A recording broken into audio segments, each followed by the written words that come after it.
fact, the 13th century saint was buried at Gauri, right next to Biography, Biography.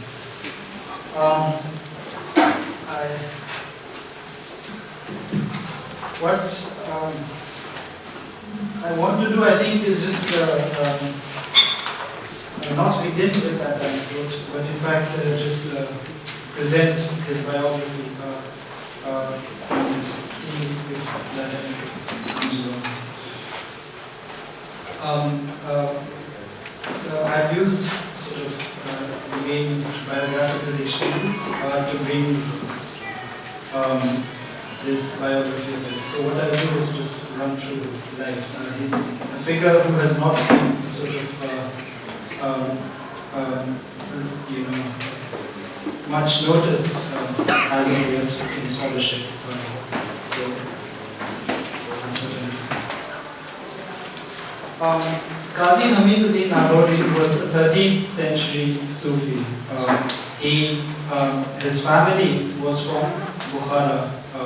And at the time of the Sultan Muizzuddin Sam, who died in 1206, he accompanied his father, Khwaja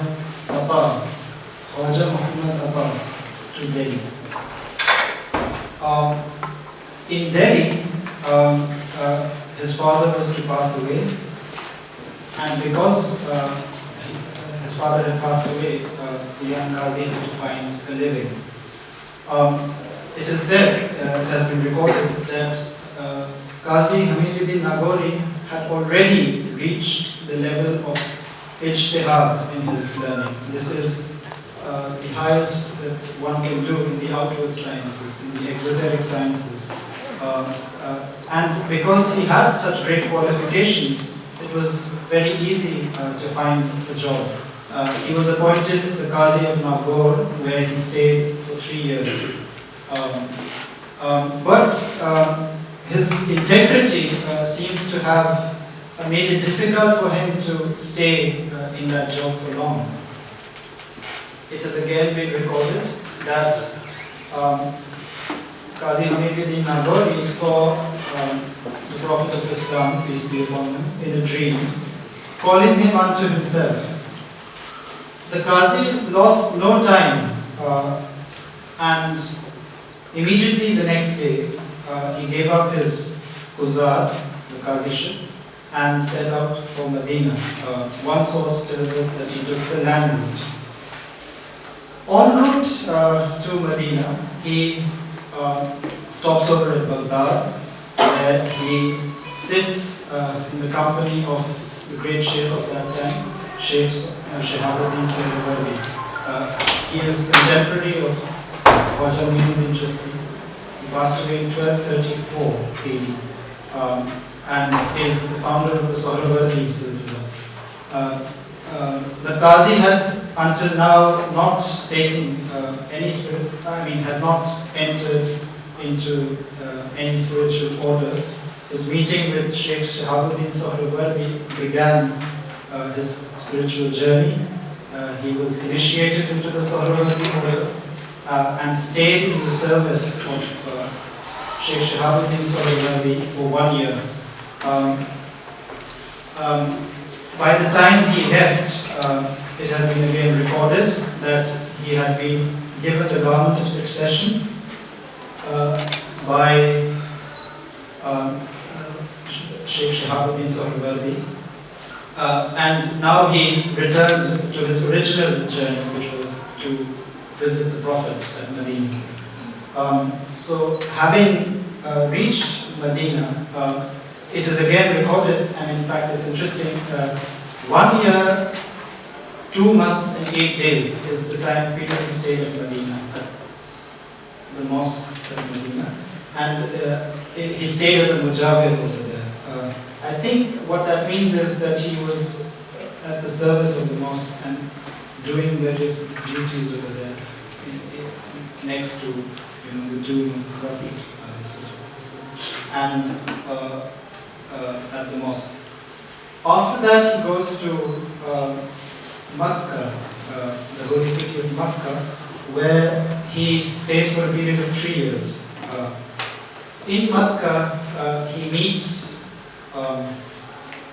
there's an anecdote about him meeting a dervish, an elderly dervish who was doing the circumambulation, the tawaf. Qazi Hamiduddin Nagori, of course, came to know that this was a saintly man, and therefore he sought to follow him in his footsteps so as to receive some of the barakah, some of the blessings that were coming upon that saint. The Qazi was very meticulous in following that. He tried to put his footsteps exactly at the same place where the saint was. When the saint noticed this, he said to him that outward imitation is easy. What is required of any man in the spiritual way is to imitate inwardly and to do so as much as he can. Our sources tell us that he met many saints during his stay in Makkah. This is, of course, this is one of the phenomena that at Makkah you have people from across the world coming and you get to meet them, which this has been true throughout the history of the Hajj, and for those who stay there for now. So, nevertheless, he returns to Delhi after his sojourn in the Central Islamic lands. At Delhi, he stays in the company of Khwaja Qutbuddin Bakhtiyar Kaki, whom I forgot to tell you, was he had met at Baghdad. And for the rest of his life, he would stay with Khwaja Qutbuddin Bakhtiyar Kaki as close friends. Since we were talking about wine, there is in fact an incident of which the narrator is Khwaja Qutbuddin Bakhtiyar Kaki. And he says that once I and the Qazi were traveling together until we reached a river. We found ourselves very hungry, and it had not been long before we saw that the goat carrying bread in its mouth had come, and it dropped the bread on the ground in front of us and went away. We ate, satiated ourselves, and decided amongst ourselves that this had been, sort of a blessing. They had just decided this, that they saw that the scorpion was trying to cross the river. And as they crossed the river, as it was crossing the river, they knew that there was some lesson to be learned. This was an unusual phenomenon. And so they immediately sought to follow the scorpion. The scorpion had crossed over. The two of them had supplicated to God, prayed to God, and the river was miraculously parted, and both of them were able to cross over. They saw that beneath a tree, a man lay lying, and that there was a snake next to that man. That snake was just about to bite him when the scorpion just attacked that snake and sort of prevented it from hurting that person. The two of them decided that this has to be some great saint because otherwise God would not have intervened in this manner. But just as they had decided, they were thinking of this, a voice from the unseen called out and said that if God were only to protect the righteous, the pious, who then would take care of those who are wrongful or who wrong themselves? And with this voice, that man woke up. In fact, they realized that that man had been drunk, and there was evidence of vomiting around him. And after the Qazi and Khwaja Qutbuddin Bakhtiyar Kaki related this incident,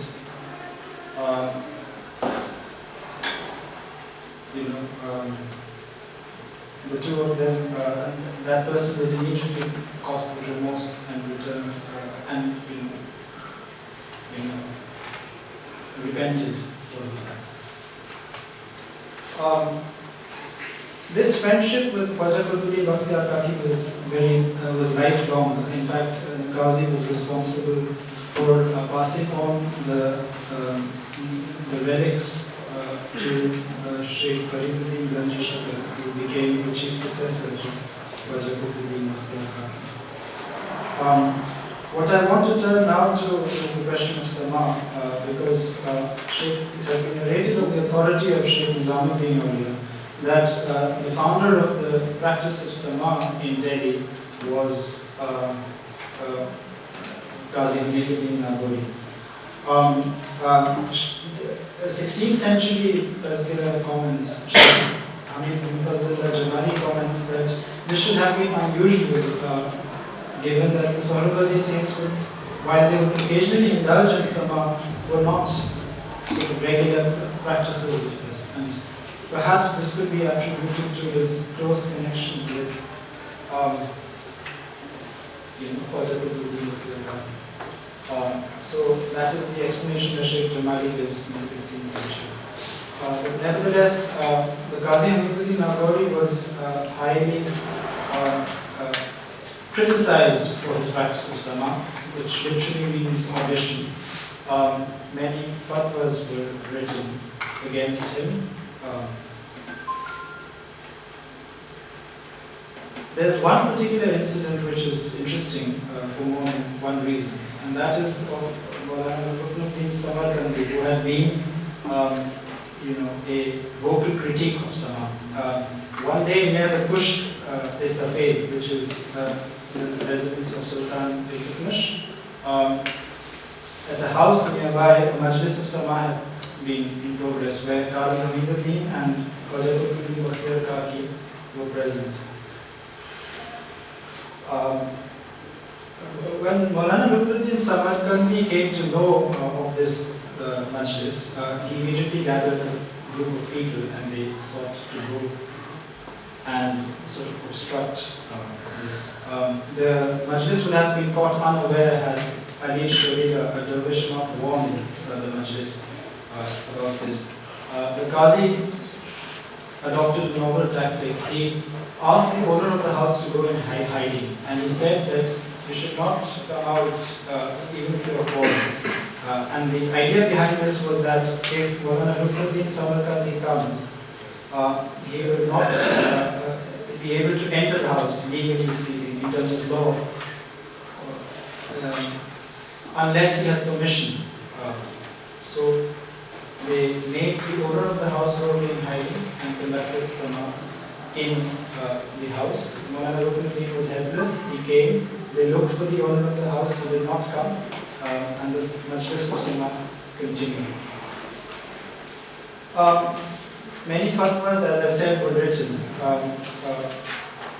but it seems that subsequently the author of Tabaqat-e-Nasiri, Qazi Minhajuddin Jazjani, was appointed Qazi of Delhi. He was also the person who endorsed Sama, and it seems that by and large the practice of Sama was established. Only the next time this sort of issue was raised was at the time of Sheikh Nizamuddin earlier.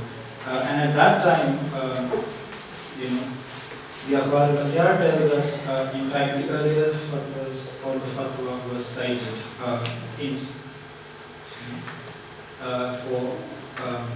for the arguments against Sama. But by and large, with Qazi Minhajuddin Siraj al-Juzjani, Sama was established, and in the year 1235, when both Sultan Iltutmish and Khwaja Qutbuddin Bakhtiyar Kaki, both of them passed away. Khwaja Qutbuddin Bakhtiyar Kaki passed away first. After his passing away, it is reported that there was a drought, and in that drought, many people seem to have lost their lives. The Sultan now asked the saints of the city to pray for rain, Qazi Hamiduddin Nagori could in 1235 say or request the Sultan for a sort of almost a public sort of gathering of Sama. And that was conducted, and at the Majlis of Sama there was a wedding. And in fact it rained so heavily that the people could not go back to their homes. I mean, they could go back, but with great difficulty. So the point here is that by 1235, there is enough evidence that it was well established. Okay, so what I want now to turn to next is then his demise, which occurred according on the authority of the author of the Siyar al-Awliya, 10 years after Khwaja Qutbuddin Bakhtiyar Kaki. Khwaja Qutbuddin Bakhtiyar Kaki, as I said, passed away the same year as Iltutmish, which is 1235. This makes the year of, which is 633 in Hijri, and which makes it 643 for Qazi Hamiduddin Nagori passing away. That is 1245 of the common era. Now there are many. There's a problem with the dates, however. Different sources give different, but none of them seem, seem to match, because some of them put the date of his passing away even before Khwaja Qutbuddin Bakhtiyar Kaki or Sultan Iltutmish passed away. So anyhow, it has to be somewhere after 1235, and that seems to be the most appropriate, 1245. He passed away either on the 9th or the 29th of Ramadan in that year, and it is said that he had recited, that he had made no prior complaints. He passed away after having completed the recitation of the Quran in Tarawih himself, and after the Witr prayer on either the 9th or the 29th of Ramadan, he passed away. He made a prostration, sort of an extra act, and in that state, in such that he passed away. The death was so peaceful that people took quite some time to notice. He was very next to Khwaja Qutbuddin Bakhtiyar Kaki, his lifelong friend, as per his will. There was some issue about how high his platform Chabutra should be, where his sons wanted it to be higher because they thought it was not fit that the Qazi had insisted that he be buried at the feet of Qutbuddin Bakhtiyar Kaki. That Chabutra was built and it still stands today. So I think I'll stop here.